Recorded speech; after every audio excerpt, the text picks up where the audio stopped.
Hi friends, ಎಲ್ಲರಿಗೂ ನಮಸ್ಕಾರ. Welcome to Akshata's vlogs. So ಇವತ್ತು ನಾನು ನುಗ್ಗೆಕಾಯಿ ಫ್ರೈನ ಯಾವ ಥರ ಮಾಡಬೇಕಂತ ಹೇಳಿ ತೋರಿಸ್ಕೊಡ್ತೇನೆ. ಸೊ ನುಗ್ಗೆಕಾಯಿನ ನಾನು ನೀಟಾಗಿ ಕಟ್ ಮಾಡಿ ಮತ್ತು ವಾಶ್ ಮಾಡಿ ಇಟ್ಕೊಂಡಿದ್ದೇನೆ ನಾನು. ಸೊ ಒಂದು ಪಾತ್ರೆಗೆ 1 ಲೋಟದಷ್ಟು ನೀರು,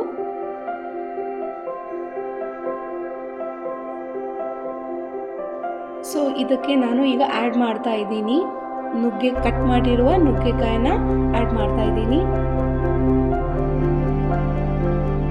ಸೊ ಇದು ಒಂದು 10 ಮಿನಿಟ್ಸ್ ಬಾಯ್ಲ್ ಆಗಬೇಕು.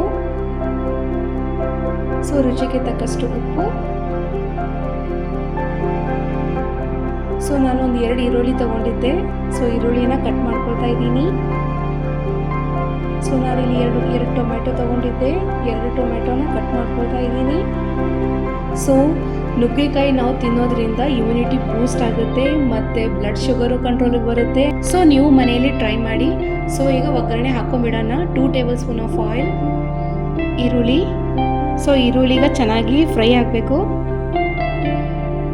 ಸೊ ಈಗ ಫ್ರೈ ಆಗಿದೆ. ನಾನು ಹೆಚ್ಚಿಟ್ಕೊಂಡಿರೋ ಟೊಮೆಟೊನ ಆ್ಯಡ್ ಮಾಡ್ತಾ ಇದ್ದೀನಿ. ಈಗ ರುಚಿಗೆ ತಕ್ಕಷ್ಟು ಉಪ್ಪು, ಸ್ವಲ್ಪ ಟರ್ಮರಿಕ್ ಪೌಡರ್. ಸೊ ಚೆನ್ನಾಗಿ ಫ್ರೈ ಆಗಲಿದ್ದು 2 tablespoon chilli powder. So ಈಗ ಚೆನ್ನಾಗಿ ಸ್ವಲ್ಪ ಫ್ರೈ ಆಗಲಿದ್ದು ಒಂದು ಸ್ವಲ್ಪ ಕೊತ್ತಂಬರಿ ಹಾಕೊಂಡಿದ್ದೀನಿ ನಾನು. ಸೊ ಈಗ ಫ್ರೈ ಆಗ್ತಾ ಇದೆ. ಫ್ರೈ ಆದ ತಕ್ಷಣ ಸ್ವಲ್ಪ ಕುದಿಸಿಟ್ಕೊಂಡಿರುವ ನುಗ್ಗೆಕಾಯಿನ ಆ್ಯಡ್ ಮಾಡಿ ಸ್ವಲ್ಪ ಚೆನ್ನಾಗಿ ಕಲಿಸ್ಬಿಟ್ಟು 3 ಟೇಬಲ್ ಸ್ಪೂನು ಶೇಂಗಾ ಪೌಡರ್ನ ಹಾಕೊಳ್ತಾ ಇದ್ದೀನಿ.